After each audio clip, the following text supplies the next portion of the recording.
નમસ્કાર, આપ જોઈ રહ્યા છો નેશન પ્લસ ન્યૂઝ. હું છું આપની સાથે હેતલ ભગત. ગુરુ નાનક દેવજી દ્વારા બરદોલી ખાતે શહીદ થયેલા શીખોના 10મા ગુરુ ગોવિંદસિંહના 4 સાહેબજાદાઓને શ્રદ્ધાંજલિ રૂપે તારીખ 26મી ડિસેમ્બરને પ્રધાનમંત્રી નરેન્દ્ર મોદી દ્વારા વીર બાળ દિવસ તરીકે ઉજવવાનું નક્કી કર્યું. જેના ભાગરૂપે આજરોજ વડોદરામાં પણ બાળકો દ્વારા પ્રભાત ફેરી યોજીને ગુરુદ્વારાના દર્શન કર્યા બાદ વીર બાળક પ્રદર્શન નિહાળવામાં આવ્યું હતું. નવી પેઢીને બાલ શહીદો વિશે જાણકારી મળે તે હેતુથી વીર બાળક દિવસ ઉજવવાનું નક્કી કરાયું છે.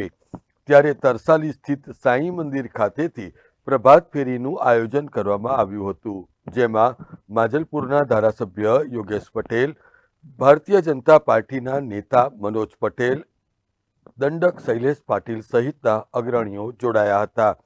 નગર પ્રાથમિક શિક્ષણ સમિતિના બાળકો મોટી સંખ્યામાં પ્રભાત ફેરીમાં સહભાગી થયા અને ત્યાં સાહિબજાદાઓનું જીવન અને તેમનું જીવન જ સંદેશ દેશના પ્રત્યેક બાળકો સુધી પહોંચે એવી પ્રેરણા સાથે વીર બાળ દિવસની ઉજવણી કરાઈ રહી છે.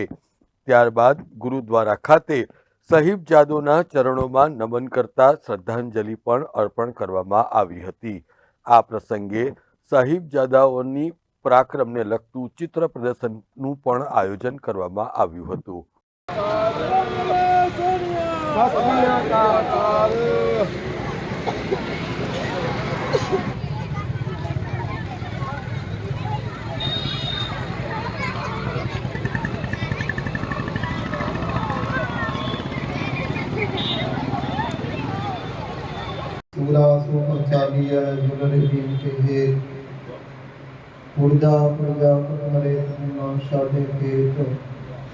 पावन पवित्र वचन अनुसार आप सभी आज जननान को कीर्तन मिल सुख पाया.